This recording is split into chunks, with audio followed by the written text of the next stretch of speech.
Shalom, perkenalkan nama saya Yunus Zakarias Tuan, Prodipak kelas A. Di sini saya akan menjelaskan tentang riwayat hidup singkat tokoh-tokoh dalam sejarah gereja. Salah satunya adalah Oecolampadius Johann. Oecolampadius adalah tokoh reformasi di Basel. Ia dilahirkan di Weinsberg pada tahun 1482 dalam sebuah keluarga terkemuka. Ia belajar ilmu hukum di Bologna. Di samping itu ia belajar filsafat, skolastik, dan teologi di Heidelberg dan Tübingen. Ia sangat mahir dalam bahasa Yunani dan bahasa Ibrani, yang mengantarkannya mengenal kitab suci dalam bahasa aslinya. Erasmus menyatakan bahwa ia seorang ahli bahasa Ibrani sesudah Reuchlin. Di Weinsberg, ia mengucapkan khotbah berseri tentang 7 ucapan Kristus di atas salib.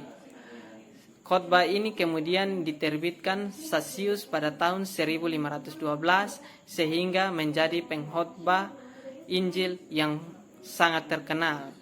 Pada tahun 1515, ia menerima panggilan dari Christoph von Utenheim, uskup Basel, untuk berkhotbah di katedral kota itu. Pada tahun 1518, Oecolampadius memulai gerakan reformasinya. Melalui khotbah, ia mengecam kebobrokan yang terjadi dalam gereja. Setelah menetap di Weinsberg dan Augsburg, ia membuat keputusan yang sangat mengejutkan teman-temannya, yaitu masuk biara pada tahun 1520. Tetapi pada tahun 1522 ia meninggalkannya. Di sini ia mulai mempergunakan bahasa Jerman dalam Ekaristi. Sementara itu ia mulai mempelajari tulisan-tulisan Luther yang tersebar luas. Tulisan-tulisan Luther menyebabkan ia lebih yakin akan perlunya pembaruan atas gereja. Ia mulai menolak teori transubstansi, moralatri, dan kesewenangan lainnya dalam gereja. Luther sangat memuji tindakan-tindakan Oecolampadius. Pada Juni 1523, Luther menyatakan kepuasannya terhadap Oecolampadius. Oecolampadius berjumpa dengan Luther pada pertemuan di Marburg tahun 1529 yang membahas perjamuan kudus. Pandangan Luther ditolaknya. Ia cenderung kepada pandangan Zwingli. Pada tahun 1522, Oecolampadius menetap di Basel sampai meninggal. Ia menjadi pengkhotbah pada gereja Santa Martin dan menjadi mahaguru teologi pada Universitas Basel. Ia berkhotbah pada setiap hari Minggu dan hari-hari lainnya.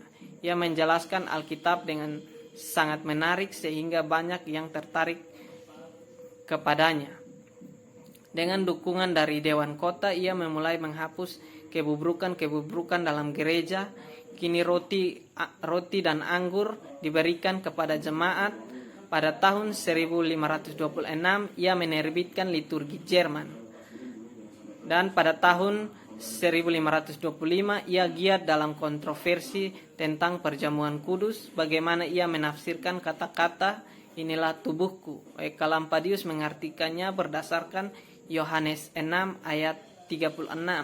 Ia berpegang pada kebenaran bahwa kata-kata itu diucapkan Kristus sendiri dan ia sungguh-sungguh roti jiwa bagi orang yang memakannya, yang diterima oleh iman.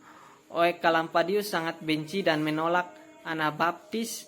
Ia mengadakan serangkaian perdebatan dengan kalangan Anabaptis untuk meyakinkan kekeliruan Anabaptis, namun ia kurang berhasil. Ia terus-menerus menolak dan mengecam gereja Katolik. Menurutnya, sebuah perayaan Ekaristi adalah penyembahan berhala. Pada tanggal 1 April 1529, Dewan Kota menerbitkan tata ibadah dan hukum disiplin gereja. tentang hubungan gereja dan pemerintah, Oecolampadius berpendapat keduanya memiliki hubungan yang erat. Kendati demikian, gereja tidak boleh di bawah pemerintah. Pemerintah harus mendukung gereja dalam menghukum penyesat yang menghujat Allah dan sakramen.